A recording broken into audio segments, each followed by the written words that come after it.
Alright guys, I'm here with a bit of information for Dragon Ball Sparking Zero. So, the live stream that showed Shaka versus Kazunoko just ended, and within that gameplay we actually did get to see some online battles. Now, just getting some of the quick information that I've noticed with online battles out the way, one of the biggest things that I've noticed is that hit detection works perfectly fine. Again, that was one major concern I had because, again, no shade to this game, but in Dragon Ball Xenoverse 2, hit detection really is not the best in that game. Actually, I would say for the series as a whole, just being realistic, right? I still love Xenoverse, but just being honest, hit detection was not the best. But in Dragon Ball Sparking Zero, after seeing the online gameplay, we can rest assured that hit detection is definitely going to be solid in this game. But that's not the main thing that I want to talk about for this video.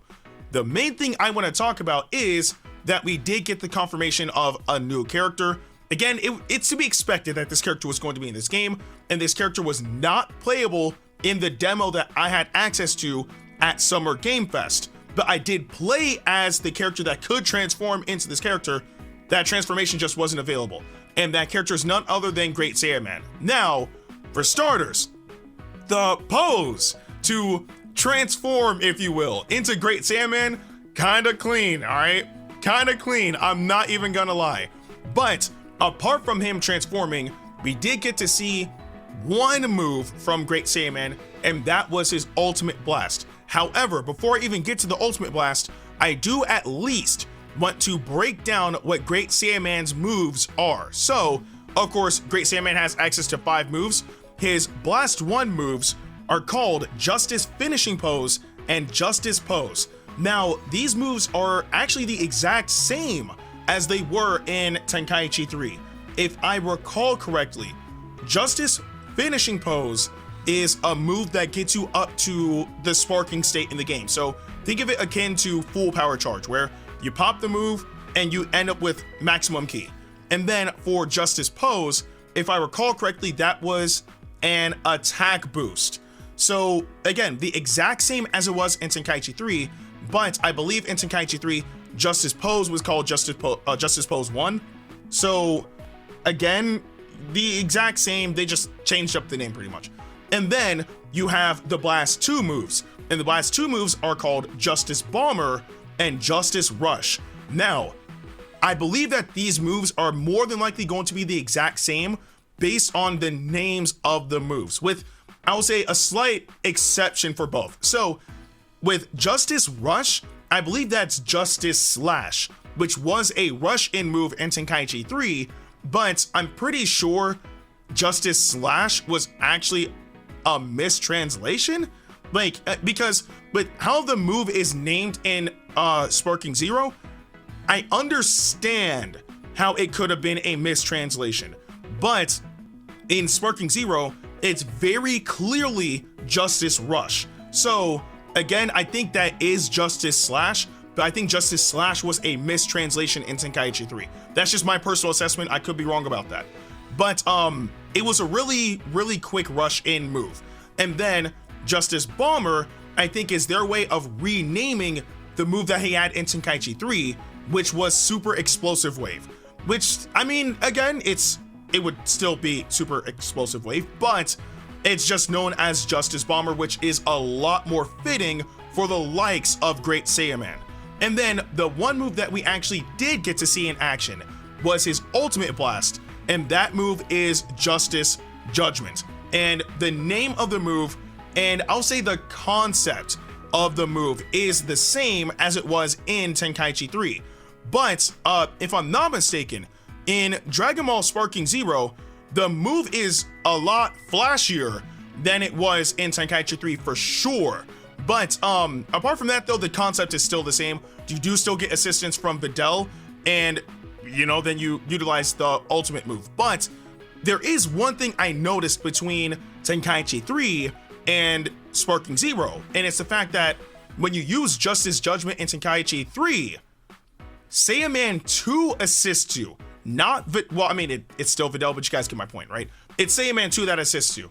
In Sparking Zero, it's just Videl. So it's more akin to how it is in Dragon Ball FighterZ, where you utilize Videl and Great Saiyaman helps, right? But Saiyaman 2 is not the quote-unquote form that Videl is using. And seeing that it's translated the same way in Dragon Ball Super Working Zero, then that leads me to believe that Saiyaman 2 may not be in this game, right? And the reason why that's important is because, again, Great Saiyaman is in the game. That counts as a whole new character. But for Videl, it doesn't seem to be the case, because if Saiyaman 2 was in the game, then Saiyaman 2 would have assisted Gohan, but it was just Videl. Now, I could be completely wrong. I can be entirely wrong, and Saiyaman 2 can still be in the Tenkaichi series. It's just that Saiyaman 2 is no longer a part of Justice Judgment, but there is still the notion of, okay, well, maybe Saiyaman 2 isn't in this game. I mean, to be fair, there are cut characters from Tenkaichi 3, you know, leading into Sparking Zero, right? Like, it's obvious by default because we have super characters, and if I'm not mistaken, this game has 3 more characters than Tenkaichi 3 had. So there's absolutely cut characters from Tenkaichi 3 leading into Sparking Zero, and Saiyaman 2 could be one of them, which at the end of the day, it kind of is what it is. But still, all in all though, putting that to the side, at the very least, we did get to see a bit of Great Saiyaman in action. And also, it's kind of crazy because when it comes down to Great Saiyaman, there are some new things that he has done. Because remember, Great Saiyaman was in Dragon Ball Super, but it makes sense as to why they didn't really do anything concerning Super for Great Saiyaman, because obviously the iteration of Gohan that, you know, this Great Saiyaman is based off of is from Dragon Ball Z. So to see, what was the name of the blast that he used in Dragon Ball Super? Because I mean, obviously it's Kamehameha, right? But I believe it was like Great Saiya Beam or something along those lines. It was either like Great Saiya Beam or like Great Saiyaman Beam. I'm pretty sure it was Great Saiyaman Beam. But it would have been cool to, like, you know, see that or something of the sort, right? Like maybe as the ultimate blast, or maybe one of the Blast 2 moves, right? Just to kind of like change up the moveset a little bit.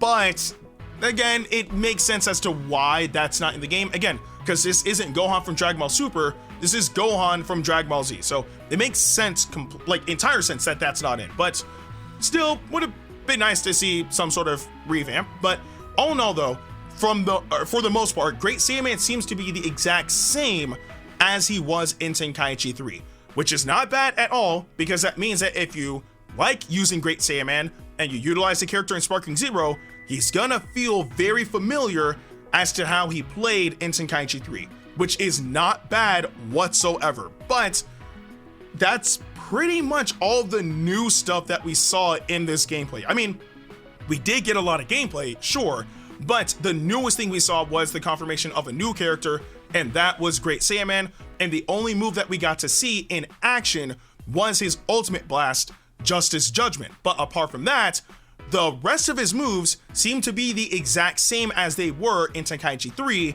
but they're probably just looking slightly different, or they're probably renamed differently, but that's about it. But still, I do want to know what you guys think about this information in the comment section below. But with that being said, I'm Ndukauba, like, share, and subscribe, and I'll see you guys in the next video.